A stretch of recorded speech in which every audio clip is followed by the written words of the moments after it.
उठो बेटा, देर हो रही है, आओ जल्दी आओ, आओ जल्दी आओ, जल्दी आओ।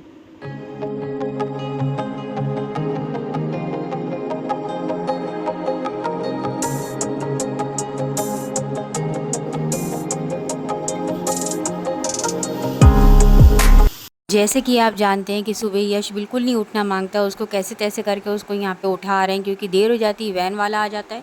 तो बस मैं यहाँ पे उसको उठा रही हूँ और फिर यहाँ पे मैं किचन में आ गई हूँ और चाय भी मैंने चढ़ा दी है एक तरफ और नाश्ता भी मैंने यश का बना दिया है। वाइट सॉस पास्ता मैंने बनाया था तो मैंने सोचा आज यश को दे देते हैं और यश को ये बिस्किट भी बहुत ज़्यादा पसंद है चाय के साथ, क्योंकि वो सुबह कुछ खाना नहीं मांगता, सिर्फ बिस्किट खा के जाना मांगता है। तो बस मैंने यहाँ पे प्लेट में इस तरीके से यहाँ लगा दिए थे और मैंने सोचा कि अब फटाफट से अब चाय निकालते हैं और यश को देते हैं क्योंकि देर हो जाएगी और बहुत आनाकानी करता है, खाने में भी उसका मन नहीं करता बिल्कुल खाना खाने का मतलब।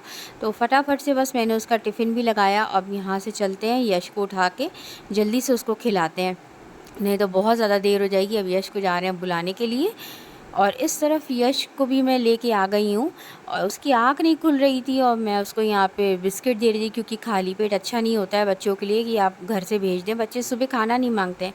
यहाँ मैंने उसका ड्रेस भी निकाल दिया है, साथ साथ में अब उसको नहलाना भी है और गीज़र मैंने ऑन कर दिया था क्योंकि आजकल ठंडा मौसम बना हुआ है ना, क्योंकि बच्चों को वैसे भी फ़ीवर वगैरह आ जाता है। यहाँ पर मैंने शूज़ वगैरह ड्रेस वगैरह उसको पहना दिया है नहला धुला के।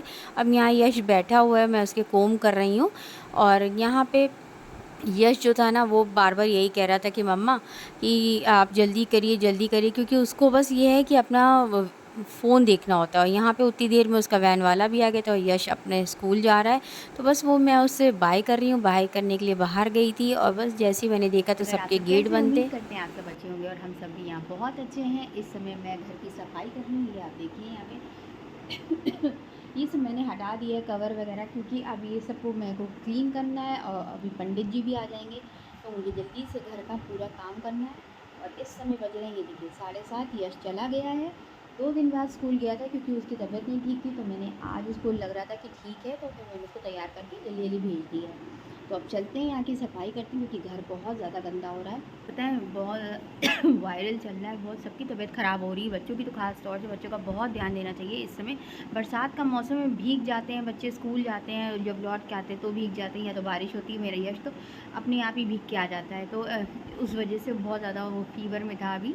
तो अब मुझे लग रहा था कि आज वो ठीक है तो मैंने आज उसको तैयार करके भेज दिया। अब बात करने में टाइम बर्बाद नहीं करती क्योंकि तो पंडित जी आ जाएंगे। सबसे पहले अब चल के सफाई करते हैं क्योंकि बहुत ज़्यादा गंदा हो गया, मुझे खुद से बड़ी उलझन सी हो रही है। तो अब चल के साफ़ करते हैं घर को। चलो यश चला गया, मैंने चाय भी पी ली तो अब मैंने सोचा लगे हाथ अब घर को भी मतलब साफ़ कर देते। बहुत ज़्यादा मुझे उलझन हो रही थी, बहुत गंदा लग रहा था, तो आज मैंने सोचा कि अच्छे से साफ़ कर देते हैं क्योंकि पंडित जी भी आने वाले होते हैं, जल्दी सुबह आ जाते हैं तो उनको भी मतलब झाड़ू पोछा करके देना होता है। वैसे तो हमारी कांति आ जाती लेकिन फिर भी पहले मैं करती हूँ, फिर बाद में जब वो देर में आती तो फिर वो आराम से करती है। तो यहाँ पर मैं अपने कवर ववर हटा के सोफ़े को अच्छे से झाड़ रही थी क्योंकि ब्रश ये बहुत अच्छा है, इससे सारी डस्ट वगैरह भी निकल जाती है। कुशन में भी मार दो ना तो ये ब्रश बहुत अच्छा है, इससे भी सारे कुशन वगैरह साफ़ हो जाते हैं। तो बस मैं एक एक करके यहाँ साफ़ कर रही हूँ और कवर को लगा रही हूँ अच्छी तरीके से। मेरा यहाँ पे मैंने साफ़ कर दिया सोफ़ा, बहुत ज़्यादा टाइम लगता है और फिर इसके बाद मैं लैंप वगैरह साफ़ करती हूँ, जैसे मैं डेली ही करती हूँ क्योंकि डस्ट वगैरह आ जाती है। ये चेयर्स को निकाल के मैं इनमें भी ब्रश मारती हूँ क्योंकि इनमें भी डस्ट वगैरह आ जाती है, धूल तो आती ही आती है। आप कितना भी घर बंद को रखें लेकिन फिर भी वो गंदा तो हो ही जाता है। तो मेरी आदत है कि मैं रोज़ डेली ये काम तो करती ही करती हूँ। तो मैंने सोचा आज मैं आपको दिखा देती हूँ कि मैं डेली क्या करती हूँ, मेरा डेली रूटीन क्या है जब यश चला जाता है। तो बस अब यहाँ पे मैंने कपड़ा भी निकाल लिया था और डस्टिंग कर रही थी क्योंकि बहुत ज़्यादा धूल वगैरह आ गई थी ना। और उसके बाद मैं अच्छे से प्लांट्स वगैरह भी पोंछ रही थी और टेबल वगैरह का कवर भी अच्छे से पोंछ रही थी। इससे इस कपड़े से ना बहुत आराम रहता है। यश का ये हैंकी है जो मैंने इसको डस्टर बना लिया है, तो ये बहुत सॉफ्ट है और बहुत अच्छे से इससे सफाई भी हो जाती है।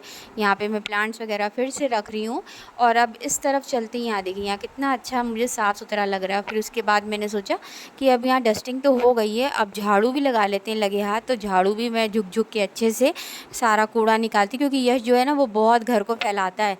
तो बस अब मैं यहाँ पे झाड़ू लगा रही हूँ सुबह, और क्या कहते हैं सारा डाइनिंग टेबल के नीचे फैला देता है तो वहाँ से भी मुझे सब कुछ निकालना पड़ता है। और अच्छे से मैं पूरा झाड़ू लगाती हूँ, कूड़े को मतलब बाहर करती हूँ, क्योंकि कूड़े को अंदर नहीं किया जाता है, बाहर कर दिया जाता है।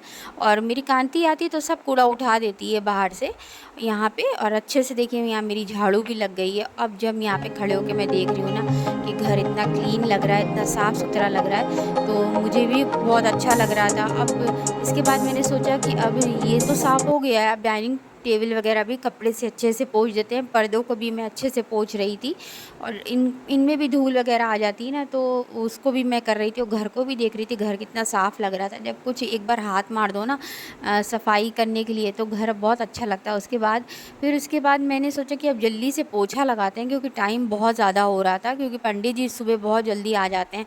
तो यहाँ मैं पोछा भी लगा रही हूँ, चेयर्स वगैरह हटा दी थी मैंने, डाइनिंग टेबल के नीचे वगैरह अच्छे से। ये जो है ना, ये वाला जो है डंडा, मतलब पोछे वाला, ये आराम से हर जगह, बहुत लंबा इसका डंडा है, तो ये हर जगह आराम से चला जाता है और बहुत अच्छे से क्लीनिंग सफाई हो जाती है, बहुत अच्छी हो जाती है। यहाँ ये रह गया था तो मैं यहाँ डस्ट इसकी साफ़ कर रही थी, क्योंकि फूल वगैरह भी गंदे हो जाते हैं। और यहाँ मैं कपड़े से साफ़ कर रही हूँ और ये यश यहाँ पड़ता है तो वो भी बहुत गंदा कर देता है, तो यहाँ पे मैं उसको भी साफ़ कर रही हूँ। पर्दों को भी मैं अच्छे से सेट कर रही थी। इस तरीके से मैंने यहाँ सामने कैमरा लगाया था, क्योंकि कोई तो वीडियो बनाना हो वाला है नहीं, और मुझे को ही सब कुछ करना है। और यहाँ पे मैं अपना काम भी करती जा रही हूँ, आप लोग से बात भी करती जा रही हूँ। यहाँ पे ये सब गुड्डे वगैरह मैं हटा के पूरा रोज़ डेली क्लीन करती हूँ, क्योंकि ये वाइट कलर का है, इसमें भी बहुत ज़्यादा डस्ट आ जाती है। और उसके बाद मैं नहा धोने के बाद मैंने सोचा कि आज मैं शिमला मिर्च भर के बनाऊंगी और टमाटर, क्योंकि मेरे हस्बैंड को बहुत ज़्यादा पसंद है। इतना मैंने चटपटा मसाला बना दिया था ना इसका, आलू जो होता है, और इसमें शिमला मिर्च भर भर के मैं इसको बना रही थी, क्योंकि बहुत ही ज़्यादा अच्छा। पहले तो मैंने सोचा मैं इसको ऐसे काट के ऊपर लगा दूँ, फिर मैंने सोचा नहीं, ये तो गिरा जा रहा है, रुक नहीं रहा है, तो फिर ऊपर का जो छिलका होता है ना, वो मैंने हटा दिया था। और कढ़ाई में बस मैंने इसको अच्छे से फ्राई कर रही थी, ताकि अच्छे से पक जाए धीरे धीरे आँच में। और यहाँ पे देखिए मैंने इतना भर भी दिया है, बहुत ही टेस्टी होती है ये। और अलट पलट करके ना अच्छे से इसको सेक ले रहे थे और ढक ढक के पका रहे थे, ताकि अच्छे से ये गल जाए, और बहुत ही मज़े की होती है। दूसरे दिन आज मैंने सोचा कि क्या बनाएं, बच्चों का बहुत मन कर रहा था, यश भी बहुत ज़िद कर रहा था, तो आज मैंने बताशे छोटे छोटे बहुत जल्दी, क्योंकि बिल्कुल भी मतलब मुझे नहीं लग रहा था कि मैं बनाऊंगी, तो मैंने रात में ही मटर भिगो के और सुबह उबाल ली थी। और पानी और चटनी तो हमारी बनी रहती है, तो चटनी को पानी में डाला और सारे मसाले डाले, तो हमारा मज़ेदार पानी भी खट्टा बन के रेडी हो गया था। यहाँ पे हींग वगैरह डाल के ये मटर मैंने भिगो दी थी रात में, और इसे बॉईल करके मैंने डिब्बे में कर ली है। और यश मेरा बहुत ज़िद कर रहा था कि मम्मा बताशे खाने, तो मैंने सोचा आज मैं बच्चे को खुश कर दूँगी और उसको बताशे बना के दूँगी। मेरा यश जो कहता है बस मैं सोचती हूँ आज बना दूँ। फिर बैंगन का भरता भी मैं खाने के लिए बना रही थी, यहाँ पे इसको फ्राई कर रही थी, और हो गए थे हमारे बैंगन। और यहाँ पे देखिए धीरे धीरे करके मेरे छोटे छोटे बताशे भी हैं ना, वो अच्छे से फूल भी रहे थे, धीरे धीरे बन रहे थे। कोशिश करते रहते हैं अपने बच्चे के लिए कि अच्छे से अच्छा उन लोगों को खिलाएँ, बनाएँ, और फ्रेश घर में बनाओ ना तो ज़्यादा अच्छा रहता है। बाज़ार का पता नहीं कैसा ऑयल ये लोग यूज़ करते हैं, लेकिन बच्चे मानते नहीं है, बाज़ार का खाना बहुत पसंद करते हैं। और ये हमारे छोटे छोटे बताशे बन के रेडी भी हो गए हैं, खट्टा पानी भी हमारा बन गया है हींग वाला मज़ेदार। अब चल के ना सबसे पहले डाइनिंग टेबल पर रखते हैं चल के यहाँ से, और फिर बच्चों को बुलाते हैं। और यहाँ पे देखिए कितने मज़ेदार करारे करारे, मुझे तो यकीन ही नहीं होता, इतने अच्छे अच्छे बताशे छोटे छोटे बन गए थे। हम यहाँ से चलते हैं बाहर। फिर रिद्मा भी उतनी देर में नहा के आ गई थी, तो मैंने सबसे पहले रिद्मा को मतलब टेस्ट कराया। हमने कहा रिद्मा मेरी अच्छे से बताएगी कि मम्मा ने कैसे बनाया। वो बिल्कुल झूठ नहीं बोलती, तो रिद्मा यहाँ पे टेस्ट करके देख रही है, खा रही है कि मम्मा आपने कैसे बनाया। मैंने उसे कहा था सच सच बताना, वीडियो के लिए ये मत करना कि मैं वीडियो शूट कर रही हूँ तो तुम उसको दिखाने के लिए कि हाँ हाँ अच्छा बना है। तो जब बस यहाँ पे रिद्मा यहाँ पे देख रही है, और उसको सच में झूठ नहीं बोल रहे हैं, उसको सच में बहुत ज़्यादा टेस्टी लगा। कह रही थी मम्मा आपने पानी तो कमाल का बनाया है, बाज़ार से भी अच्छा बनाया है। तो मतलब ये सब बच्चे अगर कह देना, चाहे भले ही झूठ ही बोल रहे हों, लेकिन इतनी ज़्यादा खुशी होती है ना, इतनी मेहनत करो और मेहनत सफल आए तो मतलब बहुत अच्छा लगता है। उसको इतना पसंद आ रहा था, इतना पसंद आ रहा था। तो वही मैं उससे कह रही थी तुम आराम आराम से खाओ यहाँ पे बैठ के। उसने फिर यहाँ पे अपने बताशे खाए, और फिर मैंने भी उसके साथ साथ लग के यहाँ पे थोड़ा सा 1-2 बताशे मैं मैंने भी खा लिया, मैं ज़्यादा नहीं खाती हूँ। उतनी देर में मेरा यश भी आ गया था और यश को मैं कह रही थी, यश अब तुम बताओ, तुम्हारी बारी है, इसको टेस्ट करके बताओ। तो यश ने जब टेस्ट किया ना, तो यश को इतने कमाल के लग रहे थे बताशे। वो कह रहा था मम्मा कमाल कर दिया आपने। तो ये सुन के ना मुझे इतनी ज़्यादा खुशी। उम्मीद करते हैं कि आपको मेरा छोटा सा ब्लॉग अच्छा लगा होगा। अच्छा लगा हो तो लाइक, सब्सक्राइब और शेयर करिएगा। मिलते हैं एक नए ब्लॉग के साथ। Bye bye, take care.